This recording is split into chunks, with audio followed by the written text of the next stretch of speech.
Lease का क्या मतलब है और ऑपरेटिंग लीज में फर्क क्या है? देखिए सबसे पहले ना हम देखते हैं किस एतबार से हम बात कर रहे हैं। देखिए सबसे पहली जो फर्क होना चाहिए, जो डिफरेंस है ना, वो है एक्सटेंडेबल।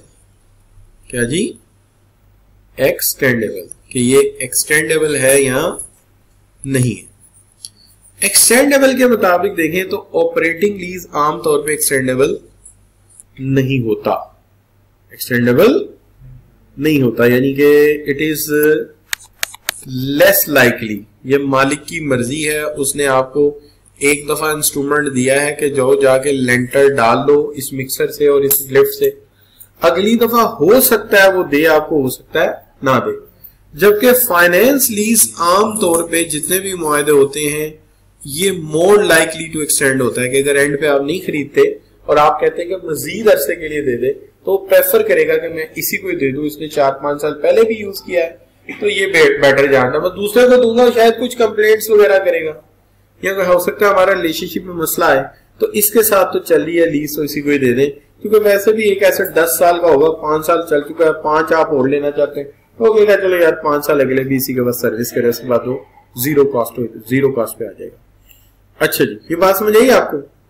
अच्छा, ओनरशिप ट्रांसफर की अगर आप बात करें ना, ओनरशिप ट्रांसफर, ओनरशिप समझते हैं ना, आखिर में जाके मालिक बन जाना, ठीक है, तो ये आप जानते हैं कि इसमें तो आप मालिक नहीं बनते, क्योंकि ये तो होता है 2, 3, 4 दिन, 8 दिन, 10 दिन, 15 दिन, 2 महीने, ठीक है ना, तो इसमें आप मालिक नहीं बनते। लेकिन इसमें एट मैच्योरिटी आप अक्सर मालिक बन जाते हैं इस एसेट के। क्या ख्याल है बच्चों, है कि नहीं? अच्छा जी, अब बात आ गई मेंटेनेंस की।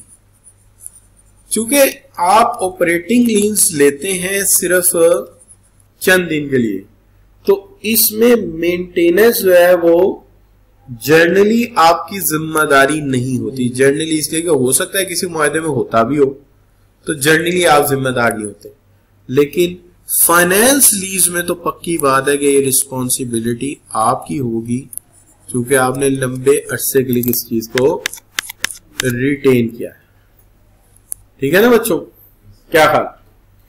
अच्छा जी, उसके बाद आ गया बच्चों टर्मिनेशन। टर्मिनेशन का जहां तक सवाल है, जो आपका ऑपरेटिंग लीज है इसमें एनी टाइम आप इसको टर्मिनेट कर सकते हैं और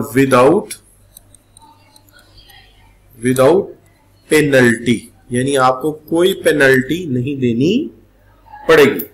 लेकिन फाइनेंस लीज में जर्नली नॉट पॉसिबल। अब उधर की टर्म इसके साथ मिलाएंगे तो एक बात समझ आएगी कि पॉसिबल नहीं है, लेकिन अगर आपने किया तो उसके साथ फिर पेनल्टी काफी ज्यादा लगेगी आपको। मिसाल के तौर पे जरा सोचिए, एक गाड़ी हमने खरीदी लीज पे 5 साल के लिए और लीज पे हमने ले ली। अब लीज पे हमने ली हुई यार, हम 3 साल बाद कहेंगे हमने ये नहीं लेनी, फायदा होगा नुकसान होगा? फायदा होगा नुकसान होगा? 3 साल बाद फायदा होगा नुकसान होगा? नुकसान होगा। जो एडवांस दिया वो भी गया, जो किस्तें दी वो भी गई, पिछली किस्तें रह कितनी गई थी, और जो जब वो बिकेगी तो सस्ती बिकेगी और बैंक ने अपने पैसे पूरे लेके वापस आपको देने, ठीक है। फर्ज करें वो गाड़ी एट ए टाइम 10 लाख की है, तो 10 लाख में से 7 लाख फिर बैंक का निकलता होगा, आपको 3 मिलेगा। और अगर आप अगली किस्तें दे दें जो गालिबन 4.5-4 लाख की हैं, तो वो एसेट आपका है। इसलिए फाइनेंस लीज में वापसी का रास्ता मुश्किल है। लेकिन ऑपरेटिंग लीज में तो पहले ही तय होता है कि 3 दिन बाद ले जाना, और अगर आप 1 दिन बाद गए तो वो 1 दिन बाद ले जाएगा। क्या ख्याल है? आम प्रैक्टिस में तो ऐसा होता नहीं होता, क्यों भाई? इसमें घर बनाने वाली मिसाल सबसे अच्छी है कि हम मिक्सर लाते हैं 4 दिन के लिए और बीच में 2 दिन बाद हम कहते हैं यार वो लेबर नहीं मिल रही, तू ले जा, जब लेबर दोबारा मिलेगी तो वो ले जाएगा। अच्छा बच्चों, economic life of asset, economic life of asset, economic life of asset, ठीक है जी। जब भी आप ऑपरेटिंग लीज की बात करेंगे ना, तो economic life of asset should be less than the actual. Less than the actual क्या मतलब? मतलब क्या है, जरा सोचिए सोचिए बेटा, बड़े सुनने वाली बात है, बात नहीं करनी आपस में। एक्चुअल से लेस, यानी एक गाड़ी चलती है 2 लाख किलोमीटर अपने सेम इंजन, तो ऑपरेटिंग लीज में 2 लाख नहीं मानी जाएगी, इससे कम रखी जाएगी। माना यह जाएगा कि गाड़ी को तकरीबन 1.5 लाख तक चलेगी। जाहिर है लीज पे चलना और है और एक ओनरशिप के हाथ में चलना और है। आप समझते, सिंगल हैंडेड और मल्टीपल हैंडेड यूज में फर्क होता है, इसलिए ये उससे क्या रखा जाएगा, लेस इकोनॉमिक लाइफ सपोज की जाएगी हमेशा। लेकिन जब आप बात करेंगे ना फाइनेंस लीज की, तो वो इससे भी कम होगी। यानी फर्ज करें यहां पे मैंने 150 लिख दिया, ये कुछ ज्यादा ही लिख दिया, कम कर दिया, 80 कर लीजिए, थोड़ा सा कम होगा। लेकिन जो फाइनेंस लीज है इसमें इसकी लाइफ 75% और लेस काउंट होगी। क्या मतलब? यानी 1.5 लाख या उससे भी लेस, 75% या उससे भी लेस। वजह क्या है? फाइनेंस लीज में वो उससे भी कम रखते हैं, चूंकि वो ये समझते हैं कि यूज जब ये करेंगे तो पता नहीं उतनी लाइफ देगे ना दे। ठीक है। अच्छा, ऑपरेटिंग लीज में एक्चुअल से थोड़ा कम, एक्चुअल से थोड़ा कम, और फाइनेंस लीज में 75% या उससे कम आमतौर पे होता है। ठीक है जी। अच्छा, एक चीज होती है प्रेजेंट वैल्यू। प्रेजेंट वैल्यू क्या होती है? उस वक्त इसकी कितनी कीमत होगी, यही है ना प्रेजेंट वैल्यू। उस वक्त इसकी कितनी कीमत होगी बताइए। ऑपरेटिंग लीज में ये निकालने की जरूरत है? नहीं, एप्लीकेबल नहीं, चूंकि किसी ने खरीदना ही नहीं है। लेकिन फाइनेंस लीज में इसकी जरूरत पड़ेगी। क्यों? क्योंकि फाइनेंस लीज में एंड में मेच्योरिटी पे आपको खरीद सकते हैं ना इसको। ठीक है, तो ये होगा 90% एट लीस्ट। क्या मतलब? मैं गाड़ी आपको दे रहा हूं, गाड़ी है 25 लाख की आज, तो मैं कहता हूं किसी से बुला के पूछता हूं कि अच्छा यार इधर आओ जरा, ये बताओ ये 5 साल बाद कितने की होगी?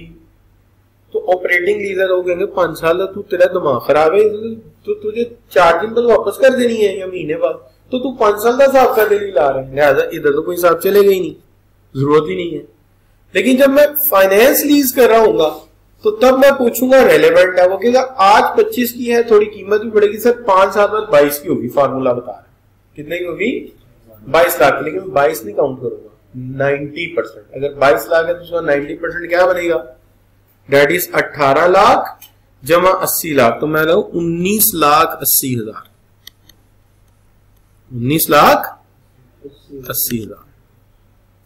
बात समझ आ रही है बच्चों? इस तरह करके मैं उसकी कीमत बनाऊंगा। क्यों? क्योंकि एंड में मुझे पता है कि उसने लेनी है। अब जरा देखिए, मैं बात कर रहा हूं कि ऑपरेटिंग लीज एक्सटेंडेबल होता है, लेस लाइकली, जरूरत ही नहीं पड़ती आमतौर पे। लेकिन फाइनेंस लीज मोर लाइकली होता है। अच्छा, ओनरशिप ट्रांसफर ऑपरेटिंग लीज में होती है? नहीं, छोटा किराया होता है उसके अंदर नहीं होती। लेकिन फाइनेंस में लीज में मेच्योरिटी पे हो जाती है।